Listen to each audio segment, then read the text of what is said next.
Hello, welcome to my channel and welcome back to my channel. If this is a return visit, thank you very much for your support. That really makes it all worthwhile. So this video is about the last flying lesson that I had.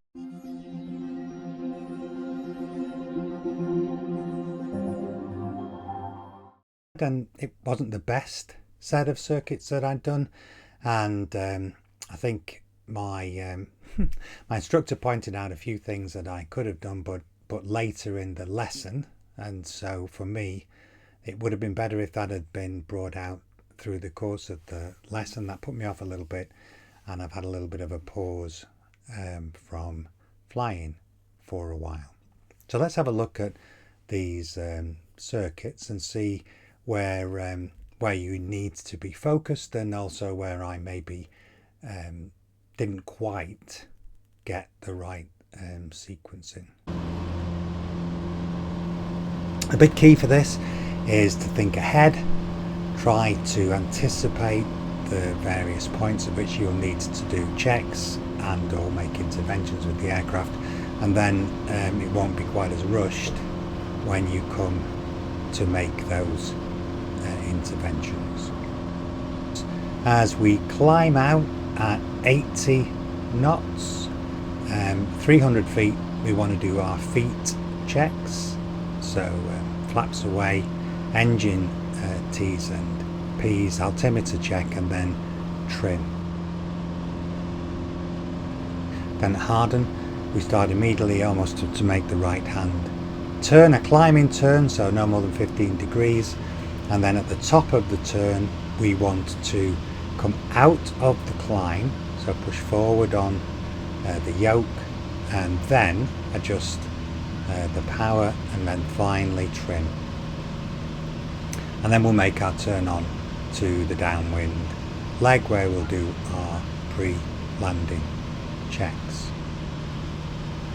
So you want to be flying in runway direction or slightly off the runway heading if you want to maintain the correct heading into a cross wind, and you want to then just keep looking to your right and make sure that you're going more or less parallel with the runway on your downwind leg.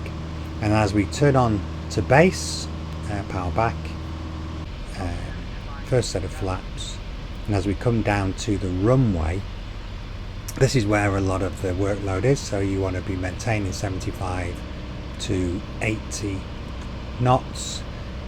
Pick a point on the runway so that you can maintain the attitude, and remember that height is controlled by the power, and the speed is controlled by the pitch. And as you come down to the runway, as you cross the threshold hatchings, power back to idle, and then as you approach the flare point, pull back on the yoke so that the nose is pointing to the end of the runway. Keep pulling back. This is one of the problems I had. I didn't pull back far enough, and allow the aircraft to settle onto the runway, never push forward on the yoke, and then clean up the aircraft as we go around for the next circuit. Okay, hope that was helpful. Just to recap, I mean, the main thing is think ahead, make sure that you're prepared for the various interventions, so 300 feet, the turns, and make sure that you are aware of the wind direction so that you can maintain that parallel run with the runway.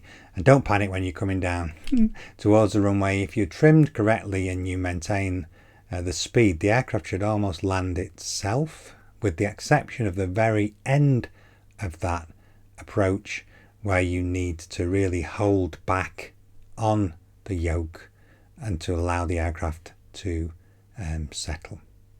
Okay, hope that was helpful. That's all I've got for you in this video. If you liked it, please like it, subscribe if you want to be notified when other videos are uploaded. Leave me any comments. I love to hear from you, and I'll catch you next time.